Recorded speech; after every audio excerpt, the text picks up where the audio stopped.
Cuando mis padres me amenazaron con demandarme si no le entregaba mi casa a mi hermana, mi abogado simplemente se rió en su cara. Y en ese momento entendí que por primera vez en mi vida era libre de ellos. Toda mi infancia fue un patrón descarado. Sarafina siempre tenía lo mejor. Ropa de moda, tutores privados, viajes de ensueño. A mí, en cambio, me daban sermones sobre el trabajo duro y la independencia, como si el cariño y el apoyo fueran lujos que yo no merecía. A los 16 años yo estaba volteando hamburguesas en un restaurante destartalado, mientras ella hacía maletas para un verano en Europa. Cuando me atreví a mencionarlo, mis padres solo dijeron: «Debes entender las prioridades». Traducción: el futuro de Sarafina valía más que el mío. No me amargué. Al principio. Solo pensé que era lo normal. Los padres apuestan por el hijo prometedor, y el otro que se las arregle solo. Así que lo hice. Estudié mientras trabajaba. Viví en departamentos minúsculos con compañeros irresponsables, que no pagaban el alquiler, y me aislé mientras los demás salían de fiesta. Cada pago que recibía apartaba un poco. No sabía para qué, solo sabía que nadie vendría a rescatarme si caía. Cuando me gradué tenía dos caminos: aceptar un empleo mal pagado o arriesgarme. Elegí arriesgarme. Con todos mis ahorros abrí un pequeño taller de reparación de autos. No era glamuroso. El primer año fue puro agotamiento, noches sin dormir, jornadas interminables y fines de semana con los brazos hundidos en grasa de motor. Pero valió la pena. 5 años después, ganaba lo suficiente para pensar seriamente en comprar mi propia casa. Mis padres lo sabían. Se los dije con ilusión. Y cada vez que lo hacía, sonreían y cambiaban de tema. Mi madre suspiraba. «Sarafina lo ha pasado muy mal. El alquiler es muy caro hoy en día». Mi padre añadía: «Solo necesita un poco de ayuda. Significaría mucho para ella tener un lugar estable». Nunca lo decían directamente, pero el mensaje era claro. Tu casa no será tuya, será de ella. Y lo peor, ni siquiera lo veían como un favor. Lo veían como mi obligación. Mientras yo hacía turnos de 16 horas, Sarafina seguía viviendo como una reina. Vacaciones, bolsos de marca, cenas en restaurantes de lujo. Pero curiosamente, ella era la que necesitaba ayuda. Durante años estuve ayudando económicamente a mis padres. Pagaba reparaciones de la casa, facturas imprevistas e incluso les daba dinero extra cuando decían que estaban en apuros. No me importaba, eran mis padres. Hasta que noté ciertos detalles. Mi madre estrenaba bolsos caros y mi padre lucía relojes nuevos. Pensé que habían ahorrado. Después entendí. Mi dinero estaba financiando la vida de Sarafina. La confirmación llegó una tarde. Fui a dejarles algo y al pasar por la cocina oí mi nombre. Me quedé quieto fingiendo mirar el teléfono. Estoy segura de que hará lo correcto, decía mi madre. Es responsable. Lleva años ahorrando. Es lógico, respondió mi padre. No puede esperar que ella pase apuros. Es su hermano. ¿Apuros, Sarafina? ¿La misma que nunca ha pagado un alquiler en su vida y que aún necesita que le cubran las tarjetas de crédito? Entonces lo entendí. Planeaban que yo comprara una casa para ella. Ni siquiera pensaban pedírmelo. Solo asumían que lo haría. Y lo más retorcido, estaban convencidos de que era lo correcto. Quise confrontarlos, pero sabía qué pasaría. Me llamarían egoísta. Hablarían de la familia y de mi deber porque yo tuve éxito. Mientras Sarafina luchaba. El mismo discurso de siempre. Esa noche no dormí. Miré el techo de mi estudio diminuto, con la luz de la cocina parpadeando porque no podía pagar al electricista. Y recordé todas las veces que me dijeron que esperara mi turno, todos los sacrificios, toda la rabia que tragué en silencio. Y pensé en Sarafina. ¿Se sentiría agradecida si supiera el plan? ¿Avergonzada? ¿O simplemente asumiría que era su derecho? La respuesta llegó al amanecer. Sarafina me llamó, eufórica. No paraba de presumir del nuevo lugar que había encontrado. «Es perfecto», decía entusiasmada. 3 dormitorios, un patio enorme. Por fin puedo mudarme. Esperé que dijera lo lógico, que tenía un plan para pagarlo, pero no lo hizo porque no lo necesitaba. En su cabeza ya estaba decidido. Mis padres se encargarían de todo. O mejor dicho, yo. Incluso tuvo el descaro de decirme que, si algún día necesitaba un sitio donde quedarme, podría dormir en la habitación de invitados. Ese fue el momento exacto en que lo entendí. Ya no iba a seguir jugando su juego. Al día siguiente hice justamente lo que esperaban. Con un pequeño giro, compré una casa, pero no la que ellos querían para Sarafina. No se lo conté a nadie. No hubo fotos ni discursos, solo firmé los papeles y listo. No era enorme, pero era mía. La primera cosa que realmente me pertenecía. Pensé que tendría tiempo antes de que lo descubrieran. Meses, tal vez un año. Pero la vida tiene maneras crueles de acelerar las cosas. Estaba quitando unas pegatinas ridículas de Live, Laugh, Love que dejó el antiguo dueño, cuando mi teléfono comenzó a sonar sin parar. Llamadas perdidas, mensajes de mi madre, mi padre, Sarafina e incluso parientes lejanos con los que no hablaba desde hacía años. Entonces vi el mensaje que me dejó sin aliento. ¿Por qué el agente inmobiliario dice que has comprado una casa? No sabía cómo se habían enterado. Tal vez el agente dijo algo, o quizás Sarafina estaba husmeando en los mismos anuncios. No importaba. Lo único que importaba era que ya había dado un paso, y la verdadera pelea estaba por empezar. Mi supuesto periodo de tranquilidad había terminado. El teléfono no dejaba de sonar. Algunos mensajes llenos de rabia, otros disfrazados de preocupación, todos con el mismo tono: traición. No respondí. Sabía cómo funcionaba. Si contestaba, me arrastrarían a una conversación en la que retorcerían todo para pintarme como la villana. En vez de eso, seguí en lo mío. El papel tapiz del salón era espantoso, y ese sería mi único drama del día. O eso creí. El timbre sonó, y lo supe. Lo sentí en los huesos. Abrí la puerta y ahí estaban mis padres. Menos como padres y más como ejecutivos listos para reclamar un contrato incumplido. Mi madre llevaba esa cara de falsa decepción que reservaba para cuando se me olvidaba llamarla. Y mi padre tenía los brazos cruzados, como si fuera a negociar una adquisición hostil. Me preparé. Los siguientes 20 minutos fueron justo lo que imaginaba. Acusaciones, culpas y el clásico discurso de somos familia. Mi madre repetía que Sarafina estaba destrozada y no sabía dónde vivir, y mi padre, con toda la autoridad del mundo, dejó claro que esperaban que hiciera lo correcto. Y la mejor parte, el recordatorio de que después de todo lo que habían hecho por mí, así era como les pagaba. Todo lo que habían hecho por mí, como cuando de adolescente me obligaban a pagar alquiler, mientras ellos cubrían los vestidos caros de Sarafina, o cuando tuve que costear mi propia universidad, mientras ella pasaba los fines de semana en spas de lujo. La realidad era que ya les había pagado con creces. Sentía mi paciencia romperse, pero no exploté. Solo asentí y los dejé hablar.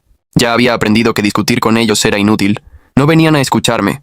Venían a imponer su versión. Entonces llegó el ultimátum. Mi madre, con una voz tan calmada que sonaba ensayada, me dijo que tenía dos opciones: darle mi casa a Sarafina o ser desconectada. Tuve que contenerme para no reír. ¿Desconectada de qué? ¿Del amor y el apoyo de quién? Del mismo cariño que solo existía cuando obedecía, de la misma familia que nunca me dio nada sin pedirme el doble a cambio. Les dije que lo pensaría. No porque fuera a hacerlo, sino porque quería que se largaran de mi casa. Se fueron, con ese aire de victoria que solo tiene alguien que aún cree que te controla. Era como si me hubieran acorralado, como si todo el mundo esperara que me rindiera sin pelear. Respiré hondo, entré a la cocina y saqué una cerveza de la nevera. Me senté mirando el teléfono, mientras seguían llegando llamadas perdidas. Finalmente apareció un mensaje de Sarafina. Ya me imaginaba el contenido, que yo le había arruinado la vida, que había confiado en mí, el mismo discurso de siempre. Lo abrí, y lo que vi me heló la sangre. No era un mensaje para mí. Lo había enviado por error al chat familiar. En él detallaba paso a paso cómo ella y mis padres planeaban quebrarme, mantener la presión hasta que me hundiera y entregara la casa. Ahí estaba, en blanco y negro, la prueba de que todo era una estrategia para destruirme, no un conflicto familiar. Yo solo era el idiota que debía rendirse. Tomé una captura de pantalla, la guardé y me quedé ahí en silencio. Por primera vez en años no sentí rabia ni tristeza. Sentí claridad. Nunca fui parte de esa familia. Siempre fui el plan de respaldo, el que usaban cuando necesitaban algo. Así que tomé una decisión. No iba a discutir, ni dar explicaciones, ni pedir que me entendieran. Les iba a demostrar que ya no podían manejarme. A la mañana siguiente me levanté con un plan. Si querían guerra la tendrían, pero en mis términos. Lo primero fue blindarme. Llamé al banco y verifiqué que solo yo pudiera mover mis cuentas. Cambié todas mis contraseñas. Guardé mis documentos importantes y hasta instalé cámaras de seguridad. Conociéndolos, no me sorprendería que intentaran algo desesperado. Luego hablé con un abogado. Le conté todo. Me confirmó que mientras la casa estuviera a mi nombre y no hubiera firmado nada para Sarafina, legalmente no podían tocarme. Fue un alivio, pero no bajé la guardia. Ese mismo día Sarafina envió un SMS. Quería hablar. Pero solo si yo aceptaba arreglar las cosas. Lo ignoré. Horas después, mi madre me escribió preocupada, proponiendo una comida familiar para hablar de todo.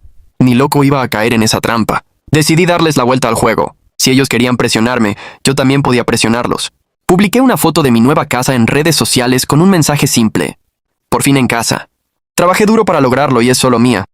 La reacción fue inmediata. Amigos y conocidos me felicitaban, me decían que me lo merecía. Y entonces empezó lo interesante. Sarafina no comentó, pero sabía que lo había visto. Unas horas después me llegó otro mensaje.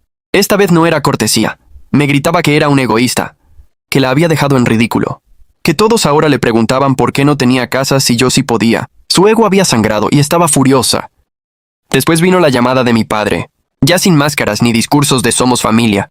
Estaba fuera de sí, acusándome de desagradecido y de haberlos avergonzado. Lo dejé hablar. Cuando por fin preguntó qué pensaba hacer para arreglarlo, respondí con una sola palabra: nada. Ahí llegaron las amenazas, que si no hacía lo correcto, quizás nunca volvería a ser bienvenido en su casa. Mi respuesta fue clara: mejor para todos. Y por primera vez en mi vida no sentí culpa por defender lo que es mío. No sentía que les debiera absolutamente nada, porque siendo honestos, no les debía nada. Bloqueé el número de Serafina sin pensarlo 2 veces. Silencié el de mis padres. Después pedí comida para llevar en mi asador favorito. Abrí una bebida fría y me senté en el porche de mi nueva casa, viendo cómo el sol se escondía tras la propiedad, que me gané con sudor y noches sin dormir. Por primera vez en mi vida, me sentí libre. Verdaderamente libre. La paz no duró. A la mañana siguiente, mi correo estaba a reventar de mensajes. Serafina había entrado en crisis, y mis padres andaban apagando incendios como podían. Al parecer, algunos miembros de la familia extendida habían visto mi publicación y empezaron a hacer preguntas incómodas. Y por supuesto, mis padres no podían soportar que alguien fuera de su pequeño círculo descubriera lo podrido que estaba todo. Casi podía escuchar sus voces. Mi madre, desesperada, intentando retorcer la historia para no quedar como una persona horrible. Mi padre quejándose de la responsabilidad familiar y de cómo yo los había traicionado a ellos. Y a la pobre Serafina. Mientras tanto, ella había perdido la cabeza. No solo gritaba en el chat familiar, también estaba vomitando su drama en redes sociales. Revisé sus publicaciones y casi me atraganto con el café. Largas y teatrales quejas sobre lo dura que era su vida, cómo la habían traicionado los suyos, y lo desesperada que estaba por encontrar un lugar donde vivir. Pero lo mejor fue esto. Había creado una campaña en GoFundMe. Sí, como lo oyes. Una página titulada Ayuda a Serafina a conseguir la casa que se merece. Su descaro era casi admirable. En la descripción se pintaba como una hermanita indefensa, a la que su despiadado hermano le negó ayuda en su hora más oscura. Claro que convenientemente omitió el detalle de que lo que esperaba era que le regalara una casa, sin mover un solo dedo. ¿Y cuánto había recaudado? $20. Probablemente de algún amigo igual de mimado que ella. Tengo que admitirlo, me decepcionó. Si vas a estafar, al menos hazlo bien.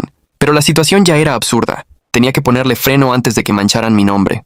No quería convertir esto en una guerra familiar pública, pero tampoco iba a dejar que me pintaran como el villano. Así que lancé mi última bomba. Publiqué un segundo artículo. Esta vez con pruebas, capturas de pantalla reales de los mensajes donde Serafina admitía haber conspirado con mis padres para presionarme a darle mi casa. Sin comentarios, sin adornos, solo las pruebas, con un pequeño pie de foto aclarando los malentendidos. Internet hizo el resto. En cuestión de horas, la gente empezó a destrozarla en los comentarios. Los amigos que antes la defendían ahora callaban. Algunos incluso se voltearon en su contra al darse cuenta de que habían sido manipulados. Serafina borró su GoFundMe y cerró sus redes. Mis padres también estaban contra las cuerdas. Varios familiares les escribieron, preguntando por qué demonios creían que era aceptable exigirle una casa a su hijo mientras seguían consintiendo a su hija inútil. Para el final del día, el chat familiar estaba muerto, sin mensajes culpabilizadores, sin llamadas pasivo-agresivas, solo silencio. Y fue glorioso. Me recosté en el porche viendo caer el sol, sin notificaciones sonando, con una bebida fría en la mano y mi lista de reproducción favorita de fondo. Por primera vez en años, no estaba esperando el próximo golpe. No me importaba lo que pensara mi familia, ni si ellos creían que hice lo correcto. Lo hice por mí, y eso bastaba. El silencio duró toda una semana. Ni una sola llamada. Ni un mensaje, nada. Esperaba un último intento desesperado de mis padres. Pero parecía que, por fin, entendieron que no iba a ceder. Tal vez la vergüenza pública por fin les había calado. Yo no bajaba la guardia, pero empezaba a acostumbrarme a esta nueva paz. Hasta que llegó otra sorpresa. Un sobre grande, correo certificado, remitente, mis padres. Uno de esos sobres que nunca traen buenas noticias. Me senté en la mesa de la cocina con el sobre frente a mí, y supe que lo que venía no sería bonito. Con un café en una mano y un abrecartas en la otra, me senté decidido a enfrentar cualquier tontería que hubieran metido ahí. Y vaya si lo era. Una notificación legal. Mis propios padres me estaban amenazando con demandarme. Tuve que leerla 2 veces. No estaba alucinando. Según ese papel absurdo, yo los había engañado, haciéndoles creer que compraba la casa para el beneficio de toda la familia, y que me había aprovechado de ellos para quedarme con ella. Era tan ridículo que hasta parecía una broma pesada. Y lo mejor de todo, exigían una compensación económica por el sufrimiento mental que le había causado a Serafina. Sí, exactamente. Mi hermana estaba tan traumatizada por no haber conseguido una casa gratis que ahora, al parecer, merecía dinero. Hice lo único lógico, me eché a reír. Después llamé a mi abogado. La llamada fue breve y casi cómica. Apenas podía contener la risa cuando me dijo que esa demanda no tenía ninguna posibilidad de sobrevivir en un tribunal, que era puro humo, o un intento patético de asustarme, o un último manotazo desesperado para doblegarme. No me preocupaba, pero tampoco iba a dejarlo pasar. Si querían escalar esto, yo iba a subir el fuego sin dudarlo. Hice 2 llamadas rápidas. Una al banco para asegurarme de que todo estuviera blindado, y otra a un cerrajero para reforzar la seguridad de mi casa. Luego hice algo que sabía que les iba a hervir la sangre. Les respondí con una carta certificada avisando que cualquier nuevo intento de acosarme terminaría en acciones legales reales. 2 días después empezaron las llamadas. Primero mi madre, luego mi padre y por último Serafina. Las ignoré todas. Algunos mensajes de voz sonaban arrepentidos. Otros intentaban hacerme sentir culpable. El de mi madre fue el más espectacular. Empezó llorando y terminó gritando, preguntando cómo podía abandonar a mi familia por algo tan insignificante como una casa. Pequeña, dijo. La ironía casi me tumba. Si era tan insignificante, ¿por qué estaban dispuestos a ir a los tribunales por ella? Finalmente, al tercer día, contesté cuando llamó mi padre. Nada de saludos, nada de fingir cordialidad. Fue directo al grano. Que dejarían todo si yo llegaba a un acuerdo con Serafina. Le respondí que no había ningún acuerdo posible, porque ella nunca tuvo derecho a nada. Eso fue la gota que colmó el vaso. Explotó. Dijo que yo era egoísta, que los había engañado, que ningún hijo suyo trataría así a su familia. El mismo discurso barato que llevaba oyendo toda mi vida, solo que esta vez no me provocó nada. Ni rabia, ni tristeza, ni culpa. Lo dejé desahogarse. Cuando terminó, solo dije, no tengo nada más que decir. Les deseo lo mejor. Y colgué. Y eso fue todo. Las amenazas legales fueron desestimadas. La culpa se evaporó. Mis padres entendieron por fin que no iba a rendirme. Serafina desapareció. O aceptó que no obtendría nada de mí, o encontró otra víctima a quien llorarle. Por primera vez en mi vida, me sentí libre de verdad. Sin manipulaciones, sin obligaciones inventadas. Solo yo, mi casa y un futuro que al fin me pertenecía. Las primeras semanas fueron raras. Pasé tanto tiempo esperando el siguiente ataque que se sentía extraño. Despertar sin mensajes pasivo-agresivos o emboscadas familiares. Poco a poco mi casa dejó de sentirse como una fortaleza y empezó a sentirse como un hogar. Establecí una rutina. Madrugar, ir al gimnasio, cocinar de verdad en vez de tragar comida rápida. Y sobre todo, disfrutar de lo simple, sentarme en mi terraza con café y ver el amanecer. Era una paz que no sabía que necesitaba, pero la paz no dura. Una tarde, mientras trabajaba desde casa, escuché que tocaban la puerta. Ni siquiera miré. Sabía quién era. Abrí y ahí estaba, Serafina, de pie en mi porche, con la misma energía, desesperada que tiene un vendedor puerta a puerta el último día del trimestre. La seguridad con la que llegó, como si el mundo le debiera algo, se desmoronó frente a mí, dejando solo una sombra de desesperación. Casi me dio lástima. Casi. No la dejé entrar. Me quedé en el porche, brazos cruzados, esperando a ver qué papel iba a interpretar esta vez. Empezó con una charla forzada, incómoda, como si estuviera leyendo un guión barato, pero luego fue directo al punto. Decía que había reflexionado, que ahora veía que había sido un poco injusta, y que ya no buscaba una casa, solo un lugar donde quedarse por poco tiempo. Casi solté la carcajada en su cara. ¿Un poco injusta, en serio? ¿Y después qué? ¿La dejo mudarse, pago sus gastos, mientras se queja desde mi sofá de lo injusta que es la vida? Ni pensarlo. Le dije que si buscaba techo, sus padres siempre habían hecho todo por ella, que se fuera con ellos, y ahí salió la verdad. Ya no era bienvenida en su propia casa. Lo que hizo con la demanda destrozó la reputación de nuestros padres. Los familiares que antes la mimaban, ahora apenas les contestaban el teléfono. Hasta sus amigas empezaron a alejarse. Resulta que cuando te haces viral intentando estafar a tu propio hermano, la gente deja de querer tenerte cerca. Lo que buscaba no era solo un lugar donde quedarse. Quería huir del desastre que ella misma había provocado, pero no mordía el anzuelo. Le dije que ya no me interesaba salvarla, que esos problemas eran suyos, no míos. En cuanto lo dije, su falsa humildad se esfumó. Volvió la Serafina de siempre, gritando que era un egoísta, que la familia está para ayudarse. Yo solo me encogí de hombros. Se fue hecha una furia, intentando hacer una salida dramática como cuando éramos niños, pero no me afectó, solo sentí alivio. Días después fui al centro comercial. Mientras hacía fila en una cafetería, escuché una voz que conocía demasiado bien. Era Serafina. Hablaba en voz alta como siempre, quejándose con alguien de lo difícil que era la vida, de que necesitaba conseguir un trabajo de verdad, de que no entendía cómo la gente podía hacerlo todos los días.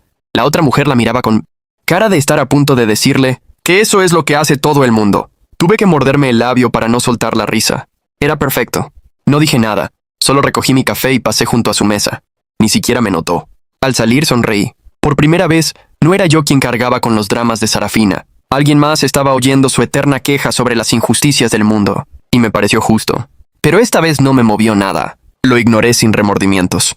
Pasaron años diciéndome que no era parte de la familia, hasta que de pronto les servía para algo. Ahora lo entiendo. No es que me haya vuelto frío, es que ya terminé. Y por primera vez en mi vida, no siento que deba explicarle eso a nadie.